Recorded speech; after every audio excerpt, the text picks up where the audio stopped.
अब हम पढ़ेंगे कैंसर डिजीज। ये कैंसर डिजीज हमने किसके अंदर लिखी थी, नॉन इन्फेक्टियस डिजीज के अंदर लिखी थी।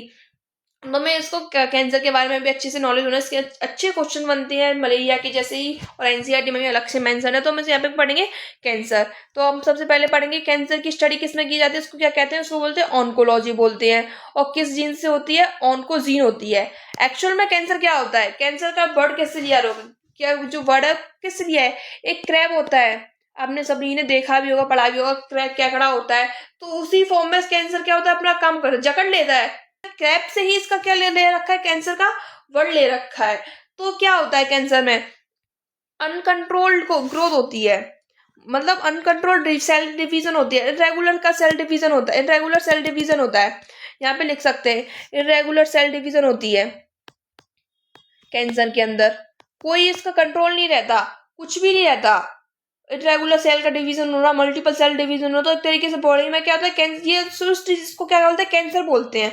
और कैंसर किस वजह से होता है, कैंसर अपना होता है म्यूटेशन की वजह से। म्यूटेशन की वजह से अपना क्या होता है, कैंसर होता है, डीएनए में, जेनेटिक मटेरियल में अपना म्यूटेशन हो जाता है, उसकी वजह से क्या होता है, कैंसर का रेस्पॉन्सिबल होता है। तो ये आपको अच्छे से पता होना चाहिए। आपको पूछ भी सकते हैं क्या होता है कैंसर, क्या होता है, रेगुलर सेल डिवीजन होता है। और किसकी वजह से होता है, ये म्यूटेशन की वजह से कैंसर, ये क्या होता है, म्यूटेशन की वजह से होता है। डीएनए में, जेनेटिक मटेरियल में क्या हो जाता है, म्यूटेशन आ जाता है, जिसकी वजह से क्या होता है, सेल अनकंट्रोल्ड सेल डिवीजन होता है। वो तो उसको क्या बोलते हैं, कैंसर बोलते हैं। अब नीचे मैंने यहाँ पे डिटेल्स में अच्छे से समझा रखा है। ये क्या मोस्ट डिरीटेड डिजीज है, क्यों है, क्योंकि यही जो डिजीज है सबसे ज्यादा पूरे वर्ल्ड में, पूरे ग्लोब में क्या है, मेजर कोज है डिजीज का, मतलब उसका डेथ का, सॉरी, मोस्ट रिलेटेड डिजीज है, मोस्ट डेंजरस डिजीज है, लाइक अ क्रैब, जो मतलब काफी पूरे वर्ल्ड में ही क्या मतलब डेथ होने की सबसे ज्यादा रेस्पॉन्सिबल है, काफी अनकंट्रोल्ड है। इसमें क्या होता है, अपनी बॉडी में, in our body cell growth and differentiate is highly controlled and regulated, but in cancer there is breakdown of regulatory। वही मैंने आपको ऊपर समझाते थे, इरेगुलर सेल डिवीजन होता है कैंसर में। जो अपनी बॉडी में सेल ग्रोथ होती है, टिश्यू का फॉर्मेशन होता है, सेल्स का फॉर्मेशन होता है, एक पर्टिकुलर मैनर में होता है। पर्टिकुलर रेगुलेटरी क्या होती है, कंट्रोल्ड होती है, हाईली कंट्रोल्ड रहता है। यही जो कंट्रोल्ड रेगुलेटरी मैकेनिज्म है, वो क्या होती है, ब्रेकडाउन हो जाती है, जिसकी वजह से अनकंट्रोल्ड सेल डिवीजन होना शुरू हो जाता है। और ये किसकी वजह से होता है, इसका रेस्पॉन्सिबल होता है, सबसे ज्यादा म्यूटेशन आ जाती है, डीएनए में म्यूटेशन आ जाती है, जेनेटिक मटेरियल में म्यूटेशन आ जाती है, काफी यूवी रेज होती हैं और उसको सबसे ज्यादा इफेक्ट करती हैं, जिसकी वजह से क्या होता है, डीएनए में म्यूटेशन आ जाता है। इसकी वजह से क्या होता है, ब्रेकडाउन हो जाता है कंट्रोल सेल डिवीजन का। ये और ये क्या होता है, कॉन्टैक्ट एविएशन प्रॉपर्टी होती है, उसको क्या करता है, खो देता है। इसका मतलब क्या होता है, एक सेल ग्रो कर रही है अपनी, तो किसी दूसरे से उसके मतलब एक जगह पे एक सेल ग्रो कर रही है, दूसरी जगह पे दूसरी सेल ग्रो कर रही है। तो एक सेल ने अपना ग्रो कर रहा, तो वहां पे क्या होता है, इसका एक फुल ग्रोथ हो जाता है। तो दूसरी कांटेक्ट में जो सेल होती है, वहां पे वो अपना ग्रो करती है। तो उसके कांटेक्ट में आके उसकी जो फर्स्ट सेल है, उसकी ग्रोथ क्या रुक जाती है, कि उसने अपना पर्टिकुलर सेफ एट साइज अपना अप्रोच कर लिया होता है, तो वहां पे रुक जाती है कांटेक्ट में आने से दूसरी सेल के स्पेस में, मतलब ऐसा कवर कर लेती है। तो ये जो कैंसर के अंदर ये जो प्रॉपर्टी, इसको क्या होता है, कॉन्टैक्ट इनहिबिशन बोलते हैं, वो क्या होती है, लॉस्ट हो जाती है। ये आप कह सकते हैं एनसीईआरटी में क्या मेंशन्ड है। तो कैंसर ये होता है, रेगुलर ग्रोथ होती है, कहीं भी हो सकता है पूरी बॉडी में, कहीं भी रेगुलर ग्रोथ हो सकती है, ब्लड में भी हो सकता है, ब्लड कैंसर अलग चीज होती है, ये अलग अलग फॉर्म है, वो अभी नीचे समझेंगे।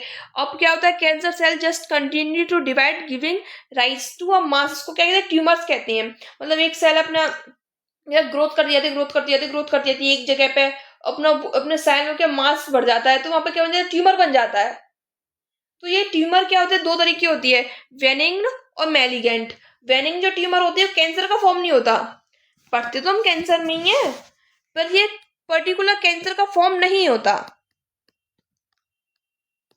क्यों नहीं होता, कि वेनिंग जो ट्यूमर क्या होता है, एक गार्ड बन जाती है एक जगह पर, इसको इजीली सर्जरी करके बॉडी से बाहर निकाल दिए जाते हैं, जैसे हाथ में भी बन जाती है, नेक पे बन जाती है, कहीं ना ब्रेन में ट्यूमर हो जाता है, तो उसको पर्टिकुलर सर्जरी करके उसको अपने बॉडी से निकाल सकता है।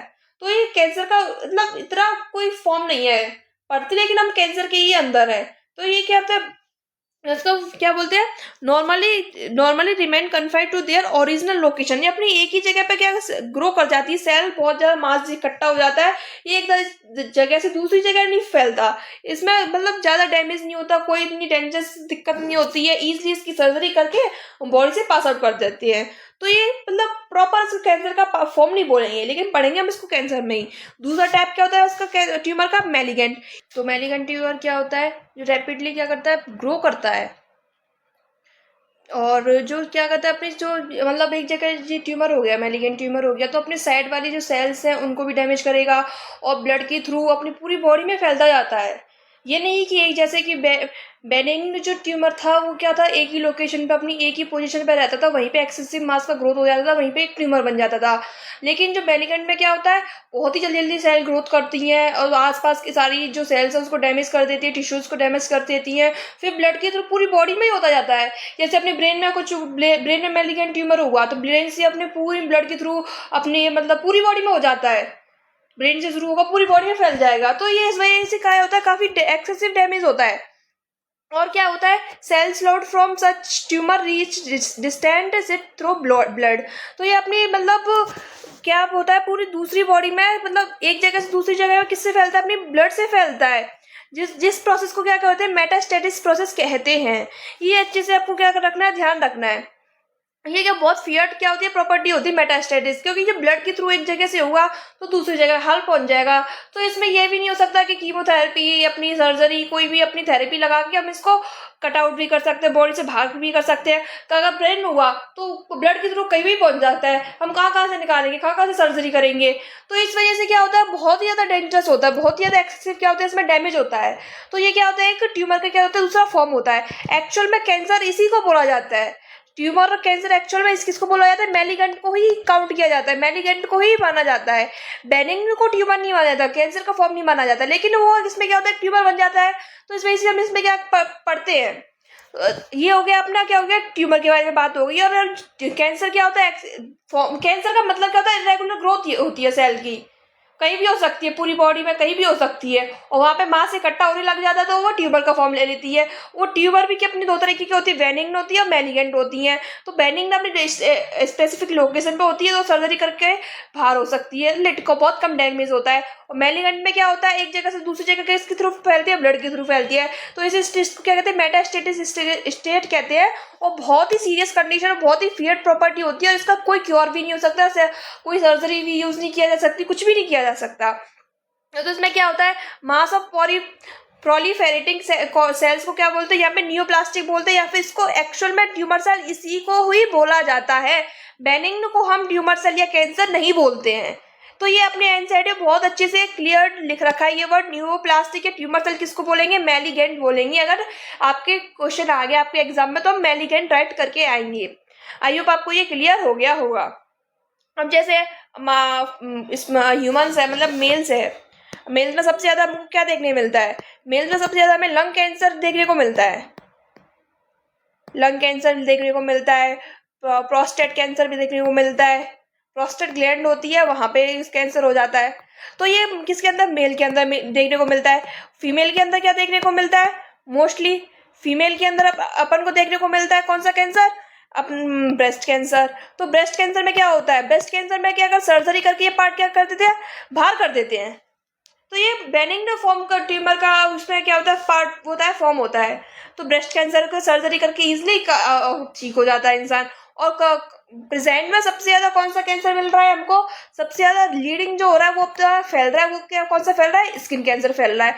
तो हमको ये अच्छे से पता होना चाहिए। वैसे तो कैंसर बहुत टाइप्स के होते हैं, 100+ टाइप्स के कैंसर होते हैं। कोई सी भी पार्ट में कहीं भी एक्सेसिव ग्रोथ होने लग जाती है, डीएनए म्यूटेशन की वजह से, कोई रेडिएशन की वजह से, तो बहुत ही 100+ टाइप के होते हैं। लेकिन मैक्सिमम जो चांसेस होते हैं मेल्स में लंग कैंसर या प्रोस्टेट कैंसर, फीमेल में ब्रेस्ट कैंसर, और प्रेजेंट में जो लीड हो रहा है सबसे ज्यादा स्किन कैंसर होता है। क्योंकि यूवी अपनी ओजोन लेयर में होल्स हो गए, इसकी वजह से यूवी रेज अपने तक काफी इजिली आ रही है, तो इसकी वजह से स्किन अपनी सबसे ज्यादा इफेक्ट हो रही है।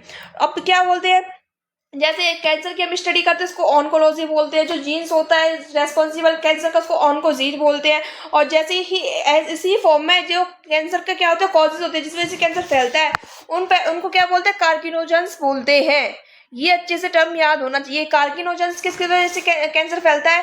फर्स्ट फैलता है अपने आयोनाइजेशन रेडिएशन। आयोनाइजेशन रेडिएशन कौन कौन सी होती है? एक्सरे, गामा रेज, इनकी वजह से कैंसर हो सकता है। नॉन आयोनाइजिंग रेज कौन सी? अपनी यूवी रेज सबसे ज्यादा रेस्पॉन्सिबल होती है। सबसे ज्यादा रेस्पॉन्सिबल कैंसर का यूवी रेज, जो प्रेजेंट में काफी ज्यादा आ रही है, क्योंकि ओजोन लेयर में अपने पॉल्यूशन की वजह से, अपने कुछ भी सीएफसी की वजह से क्या होल हो गया है, तो इसकी वजह से अर्थ में सबसे ज्यादा क्या आता है? यूवी रेज आ रही है। प्रोटेक्शन यूवी रेज से कौन नहीं कर रहा? अपनी ओजोन लेयर ही तो कर रही है, लेकिन प्रेजेंट में उसमें क्या हो गया? होल हो चुके हैं। तो सबसे ज्यादा ये क्या था? अपनी म्यूटेशन लाता है यूवी रेज की वजह से, सबसे ज्यादा डीएनए डैमेज होता है, सबसे ज्यादा जेनेटिक डिसऑर्डर्स आते हैं। तो सबसे ज्यादा नॉन आयोनाइजिंग कौन सा है? UV rays. तंबाकू हो गया, स्मोक हो गया, जिसकी वजह से लंग कैंसर होते हैं, किसमें पाया जाता है? मेल्स में सबसे ज्यादा पाया जाता है। तो इसमें क्या केमिकल रेस्पॉन्सिबल होते हैं? मेन अपने क्या होता है? केमिकल होते हैं। आजकल सबसे ज्यादा मतलब खाना खा रहे हैं बाहर का, जंक फूड खा रहे हैं, कोई का उसमें मतलब बाहर का सबसे ज्यादा फूड यूज कर रहे हैं। आजकल हर चीज में, सब्जी में ले लो, दाल में ले लो, हर चीज में केमिकल यूज हो रहे हैं। कलर फूड या यूज हो रहा है, बहुत इंजेक्शन यूज हो रहे हैं, तो हर जगह ही केमिकल यूज हो रहे हैं। तो इसमें केमिकल मेन क्या होता है? रेस्पॉन्सिबल होता है, खाने से सबसे ज्यादा फैलता है। तो उसी तरह से टबैको और स्मोक में कौन से केमिकल मिलते हैं अपने को? नाइट्रोएमिन मिलता है, पॉलीसाइक्लिन हाइड्रोकार्बन। ये जो दो केमिकल हैं, ये जो है तो किस में रेस्पॉन्सिबल होते हैं? अपने कैंसर में रेस्पॉन्सिबल होते हैं। एक ऑन्कोजोनिक वायरस पाया जाता है। वैसे तो जो वायरस होता है, मतलब कैंसर होता है, इन नॉन इन्फेक्टियस होता है, लेकिन ये वायरस की वजह से भी हो सकता है। उसका नाम क्या है? Oncogenic virus. ये क्या? वायरल ऑन्कोजीन है, वायरस का जीन है। और एक सेलुलर ऑन्कोजीन भी होता है, इसको सी ऑन्को भी नाम शॉर्ट में पढ़ते हैं, एक या इसको प्रोटो ऑन्कोजीन्स बोलते हैं। तो जीन्स होता है, ऑन्कोजीन्स होती हैं, जिसकी वजह से क्या होती है? म्यूटेशन आती है, तो उसकी वजह से क्या होता है? कैंसर होता है।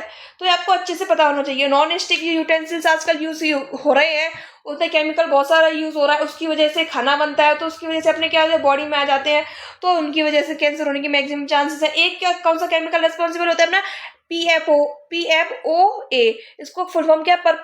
परफ्लोरो ऑक्टेनिक एसिड। ये भी क्या होता है? अपने कैंसर में क्या होता है? रेस्पॉन्सिबल होता है। ये अच्छे से आपको क्या होना है? क्लियर होना चाहिए। अब क्या बात आती है इसकी? डायग्नोस कैसे करते हैं, डिटेक्ट कैसे करते हैं?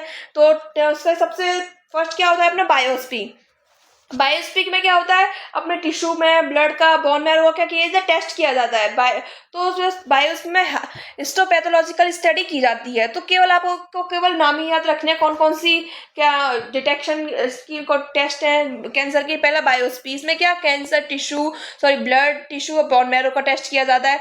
दूसरा क्या यूज किया जाता है? एक्सरे यूज की जाती है, सिटी स्कैन, सीटी कंप्यूटोपोग्राफी यूज की जाती है, जिसमें क्या है? 3D इमेज जनरेट होती है कैंसर की, ये पता होना चाहिए। MRI की जाती है, मैग्नेटिक रेजोनेंस इमेजिंग होती है। ये कहाँ पे यूज किया जाता है? कोई इंटरनल ऑर्गन में अपने क्या हो गया? कैंसर हो गया, तो वहां पे एक्सरे, सीटी और MRI यूज किए जाएंगे।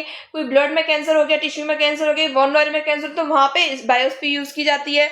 अपनी मॉलिक्यूलर बायोलॉजी स्टडी की जाती है। FNAC भी एक क्या सी का क्या है?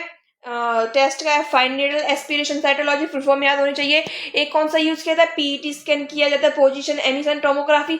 ये टेस्ट के नाम है, डिटेक्शन के नाम। अगर आपको कैंसर हो जाता है तो इन टेस्टों को यूज करके हम पता लगा सकते हैं कि कहाँ पे क्या कैंसर हुआ है। अब इसका ट्रीटमेंट क्या होता है? या तो हमें कोई बेनिग्न ट्यूमर हुआ हो कि स्पेसिफिक लोकेशन पे हो, फैल नहीं रहा, तो उसको यहाँ पे सिंपली सर्जरी करके कट करके बॉडी से बाहर कर सकते हैं। कीमोथेरेपी यूज की जाती है, रेडियोथेरेपी यूज की जाती है। रेडियोथेरेपी में 2 रेज सबसे ज्यादा यूज की जाती है, एक्सरे यूज की जाती है, गामा रेज की जाती है। इन दोनों में से भी सबसे ज्यादा अपने को गामा रेज यूज होती है।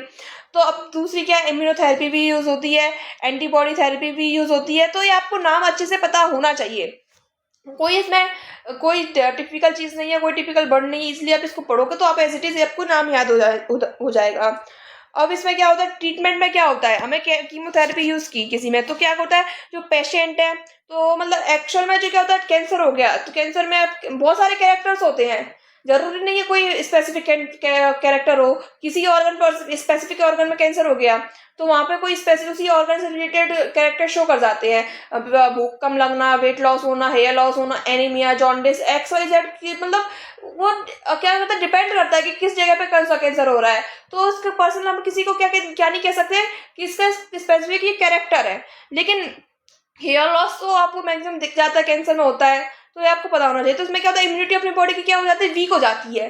इम्यूनिटी वीक होगी, ऑटोमेटिक किसी बात से अपने को कैंसर हो रहा है, बीमारी कोई हो रही है, तो आप कीमोथेरेपी हम यूज कर रहे हैं, तो हमको क्या देते हैं? पेशेंट को सब्सटेंस देते हैं, जिसकी वजह से बॉडी क्या क्या बायोलॉजिकल रेस्पॉन्स शो करती है, जिसको हम किस नाम से जानते हैं, उसको कहते हैं अल्फा इंटरफेरन के नाम से जानते हैं, जो क्या करती है अपनी बॉडी की इम्यूनिटी की क्या करती है, एक्टिवेट कर देती है और ट्यूमर को डिस्ट्रॉय करने में क्या करती है, हेल्प करती है।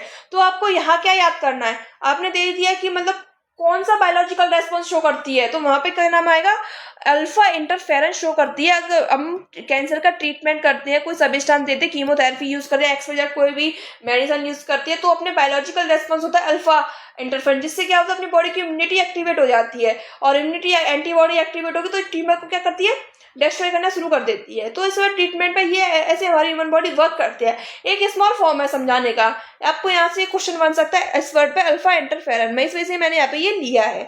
बाकी बहुत लॉन्ग प्रोसेस होती है, काफी कॉम्प्लिकेटेड प्रोसेस होती है, कैंसर किसी को हो जाता है तो काफी दिक्कत होती है।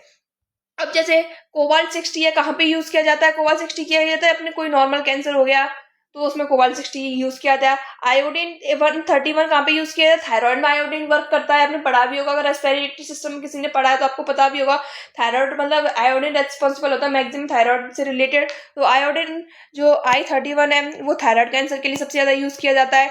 फॉस्फोरस 32, अगर बोन में कैंसर हो जाए तो वहां पे फॉस्फोरस 32 यूज किया जाता है। स्ट्रोंटियम 19 SR19, तो स्किन कैंसर हो जाता है वहां पे सबसे ज्यादा SR19 यूज किया जाता है।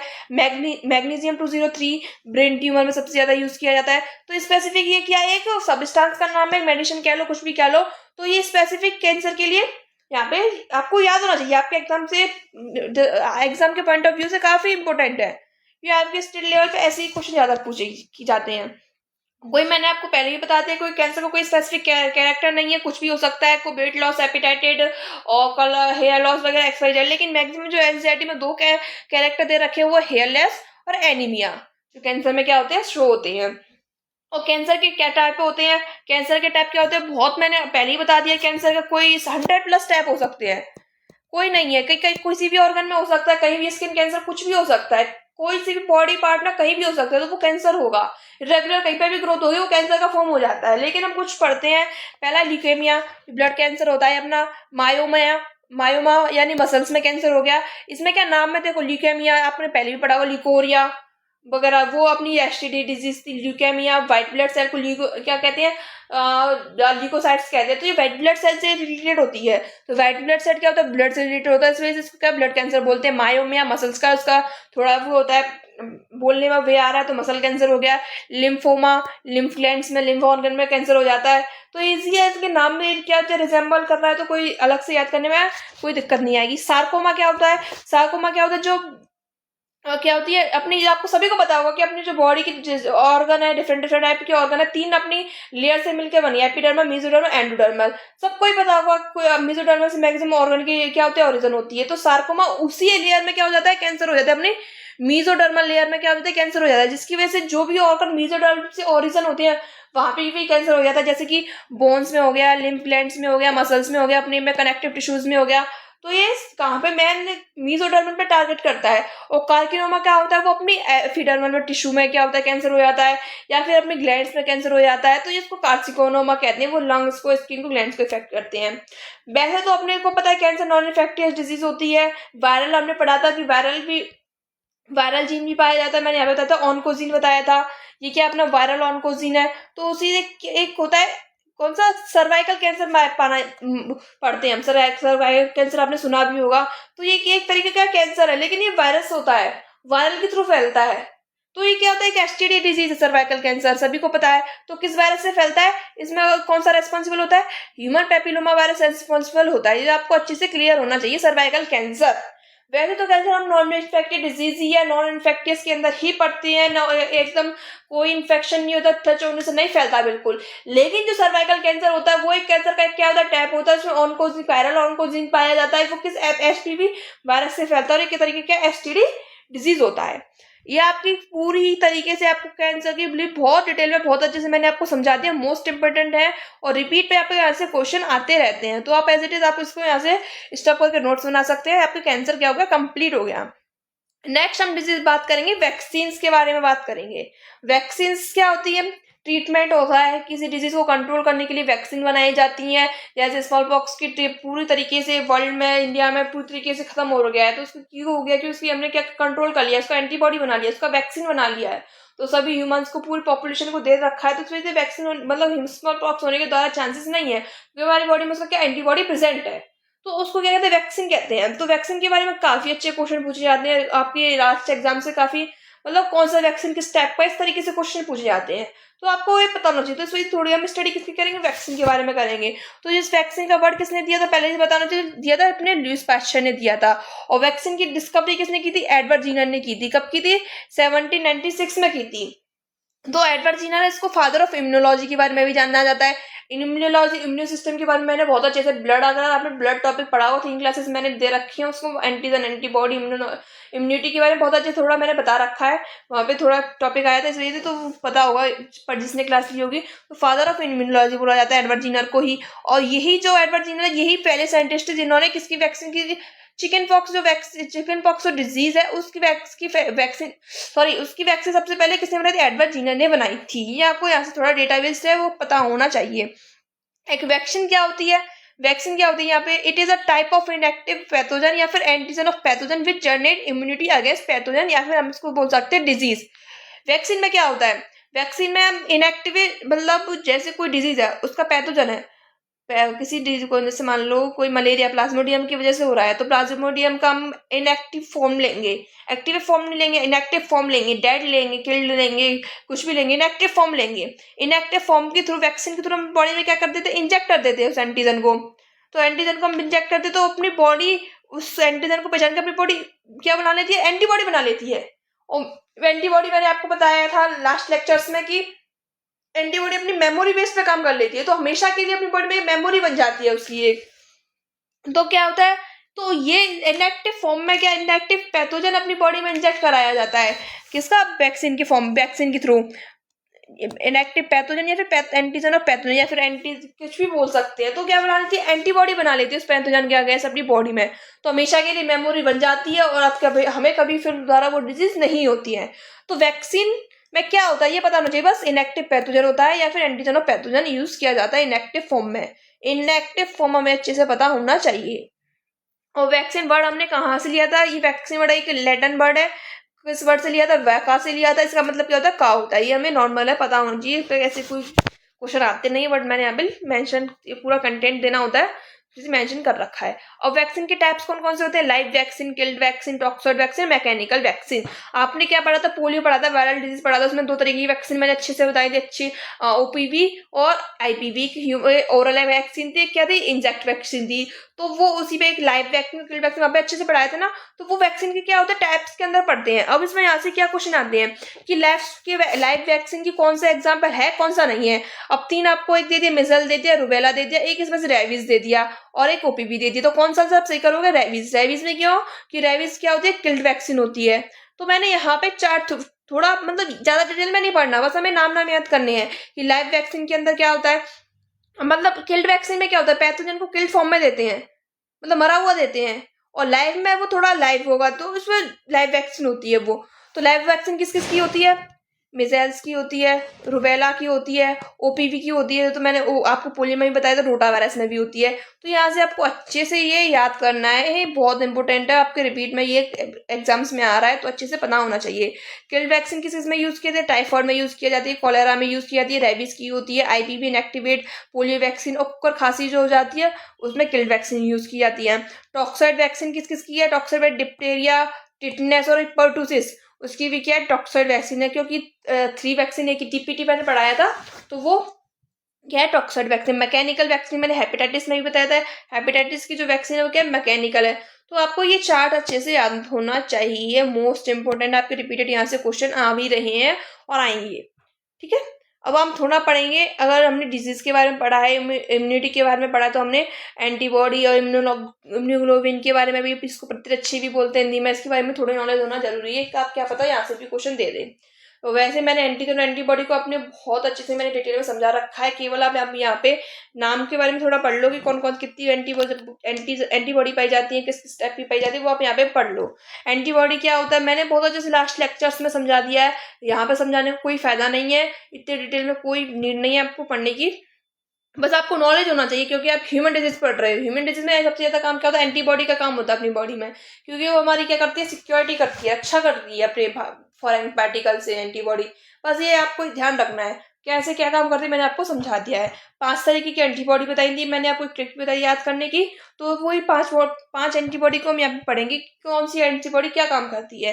पहली एंटीबॉडी आईजीए। आईजीए कहाँ पे पाई जाती है, अपने स्लेव मतलब ग्लैंड्स में सीक्रेशन होती है ये एंटीबॉडी। जैसे सिलेवरी ग्लैंड हो गई अपनी, लाल ग्रंथि हो गई, दूध में पाई जाती है अपनी। मेन में इसका सीक्रेशन कहाँ पे होता है ये याद करना है कि ग्लैंड्स में इसका सीक्रेशन होता है, सलाइवा में पाया जाता है और दूध में भी पाया जाता है। ये दूध में जो अपनी मोस्ट इंपॉर्टेंट है, जो न्यूबॉर्न बेबी होता है, न्यूबॉर्न बेबी का मदर होती है, वो जो फर्स्ट जो मिल्क उसका जो मिल्क होता है उसमें जो उसको क्या बोलते हैं, कोलेस्ट्रॉम बोलते हैं, उसमें ये एंटीबॉडी पाई जाती है। तो ये आपको जरूरी नहीं कि ह्यूमन डिजीज की वजह से भी पूछे, आपको नॉर्मल भी पूछ सकता है कि माँ के दूध में सब कौन सी एंटीबॉडी पाई जाती है। तो हम क्या सही करेंगे, IgA, इम्यूनोग्लोबिन ए। दूसरी एंटीबॉडी का नाम है IgD। IgD में इसको क्या कहते हैं, सरफेस एंटीबॉडी भी बोलते हैं। केवल आप यहाँ पे नाम एज इट इज नाम के फॉर्म में याद करते जाओ, पढ़ते जाओ। वैसे मैंने आपको डिटेल में ब्लड वाले चैप्टर में बता रखा है ये क्या होता है, सरफेस एंटीबॉडी कैसे होती है, क्या वर्क करती है, सब कुछ समझा रखा है। लेकिन आपको यहाँ पर डिटेलिंग में जरूरत नहीं है, आपको CET पास आउट करना है, कोई इसमें PhD नहीं करनी है। तो आप नॉर्मल इसको पढ़ लेना तो आपको काम हो जाएगा आपका। IgD कहाँ पाया जाता है, सरफेस एंटीबॉडी पे पाया जाता है।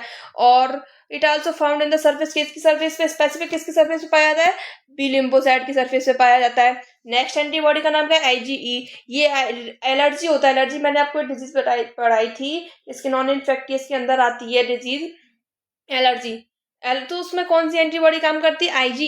ये आपका मोस्ट इंपोर्टेंट बनता है क्वेश्चन, आपको यहाँ पे ये पता होना चाहिए, क्योंकि ये ह्यूमन डिजीज से रिलेटेड है, एलर्जी से रिलेटेड एंटीबॉडी है और बहुत कम क्वांटिटी में पाई जाती है, तभी तो एलर्जी हो जाती है। अगर नहीं यही सबसे स्ट्रांग हो, सबसे ज्यादा IgE इम्यूनोग्लोबिन जो एंटीबॉडी अपनी बॉडी में सबसे ज्यादा, तो एलर्जी हमें क्यों हो, बहुत कम नंबर में पाई जाती है। इसीलिए तो किसी चीज सॉइल से एलर्जी होती है, किसी को पोलन ग्रेन से एलर्जी होती है, हर तरीके से डिफरेंट डिफरेंट एलर्जी होती है। स्टैमिनिन होता है, रेस्पॉन्सिबल होता है, एंटी स्टैमिनिन दिया जाता है। ये सब हम डिटेल्स में, अगर वैसे नीड नहीं है आपको, अगर मैं चाहूंगी तो आपको पढ़ा दूंगी एलर्जी वगैरह, कोई इसके बारे में कोई नीड नहीं है इतना पढ़ने के लिए, केवल आपको ये याद होना चाहिए। और नेक्स्ट है IgG।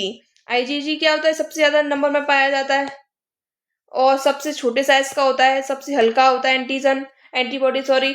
और ये माँ से बच्चे में ट्रांसफर हो जाता है प्लेसेंटा के थ्रू। तो ये पूछा जा सकता है माँ से बच्चे में मतलब मदर बॉम्ब में ही कौन सा एंटीबॉडी ट्रांसफर हो जाता है, उसका नाम है IgG। किसके थ्रू होता है, प्लेसेंटा के थ्रू। नेक्स्ट एंटीबॉडी का नाम क्या है, IgM। ये सबसे बड़ा होता है, सबसे हैवी होता है, सबसे हल्का सबसे छोटा IgG, सबसे बड़ा सबसे हैवी कौन सा, IgM। और ये क्या होता है, the antibody that form the first line of defence and for protection against bacteria. तो ये अच्छे से पता होना चाहिए, सबसे पहले जो डिफेंस करता है बैक्टीरिया के, बैक्टीरियल जो डिजीज होती है अपनी बॉडी में, सबसे पहले जो एंटीबॉडी अपने को बचाता है, फर्स्ट में वर्क करता है, वो एंटीबॉडी कौन सी है, IgM। और सेकंड क्या लिखा है इसमें, the first antibody produce to provide an immunity when the an antigen is encountered. और यही जो एंटीबॉडी रेस्पॉन्सिबल है कि कोई भी एंटीजन अपनी बॉडी में आता है, एनकाउंटर करता है, सबसे पहले यही रेस्पॉन्स करता है। तो इस वजह से ये भी एंटीबॉडी आपकी मोस्ट इंपॉर्टेंट है, ये आपको पता होना चाहिए कि बैक्टीरियल डिजीज आपकी बॉडी में एंटर होती है, सबसे पहले कौन सी एंटीबॉडी काम करती है, IgM। या फिर एक्सवाइजेड कोई सी भी डिजीज आपकी बॉडी में आ गई, सबसे पहले कौन सा वर्क करता है, कौन सी एक्टिवेट होती है, IgM। ठीक है, ये आपकी 5 एंटीबॉडी मैंने आपको अच्छे से बता दी है, आपको ये पता होना चाहिए। नेक्स्ट आपको जूनोटिक डिजीज, मैंने यहाँ भी केवल नाम लिख दिए हैं। ये क्या होता है कि कभी कभी एग्जामिनर ऐसे पूछ लेता है कि मतलब जानवरों से फैलने वाली डिजीज कौन सी है। तो जूनोटिक डिजीज का मतलब कहाँ होता है, क्या होता है, एनिमल से किसमें फैलती है, ह्यूमंस में जाती है ये डिजीज। जैसे बैट से फैल गई, पिग से फैल गई। तो ये उन डिजीज के नाम मैंने एक चार्ट साल बना रखा है, तो आप इसको नॉर्मल नाम पढ़ लोगे, जैसे इबोला वायरस, COVID-19, निफा virus, bird flu, swine flu, dengue, HIV या फिर एड्स, जापानी एनसीफिलिटिस, सार्स हो गया, मैर्स हो गया, रेबीज होगी, डायरिया हो गई, हेपेटाइटिस हो गया, जीका वायरस हो गया, प्लेग हो गया, टीबी हो गई और फेसियोलिसिस। ये थोड़े अलग अलग नाम है जो मैंने डिजीज में नहीं पढ़ाई, इसको हाईलाइट कर लो। जैसे फेसियोलॉसिस हो गए, ब्रूसियोलॉसिस हो गई, ये अपनी बैक्टीरियल डिजीज है, ये पता होना चाहिए। यहाँ पे मैंने बैक्टीरिया में नहीं बताया है और कौन कौन सा नहीं बताया, तो आई थिंक सारे पढ़ लिए हमने। तो ये किससे फैलते, जानवर से अपने ह्यूमंस में फैले हैं, मतलब इनका शुरू कहाँ से हुआ है, जानवर से ओरिजिन हुआ है, फिर उसके बाद वेक्टर अलग अलग हो गए कि मच्छर दूसरे में ले जा रहा है, वो चीज़ अलग हो गई, लेकिन ये शुरू क्या कहाँ एनिमल से ह्यूमन में फैला है। नेक्स्ट हमने ल्यूकोरिया, ल्यूकोरिया मैंने प्रोटोजोआ में पढ़ाया था, लेकिन मैंने यहाँ पे अलग से लिख रखा है। केवल इसमें सबसे ज्यादा इंपॉर्टेंट क्या है, ये पता होना चाहिए कि ल्यूकोरिया अपनी क्या एसटीडी डिजीज है, बस ये पता होना चाहिए। मैंने ये आई थिंक मैंने लिख नहीं पाया, लिखा हो तो पता नहीं, मुझे याद नहीं है। ल्यूकोरिया में ये पता होना चाहिए कि क्या एसटीडी डिजीज है, और इसमें स्पेसिफिक पैथोजन का नाम देर नहीं रखा, लेकिन पता कैंडिड यीस्ट से फैल सकता है, ट्राइकोमोना बेनिसिलिस या ट्राइकोमाइनस प्रोटोजोल से भी फैल सकता है। ये आपके ह्यूमन डिजीज एक तरीके से आपका कंप्लीट हो चुका है चैप्टर। अब आपके केवल सिंड्रोम वगैरह बचे हुए हैं, वो आपको नेक्स्ट क्लासेस में बता दूंगी। मेल न्यूट्रिशन तो हम डिटेल्स पे पढ़ेंगे, क्योंकि आप में स्पेसिफिक पॉइंट दे रखा है विटामिन मिनरल से रिलेटेड, वो सारी डिजीज अलग से पढ़ेंगे। तो ये आपकी पूरी क्लास कंप्लीट हो गई है डिजीज से रिलेटेड। आप अच्छे से नोट्स बना के आप इसको लिख सकते हो। Thank you so much.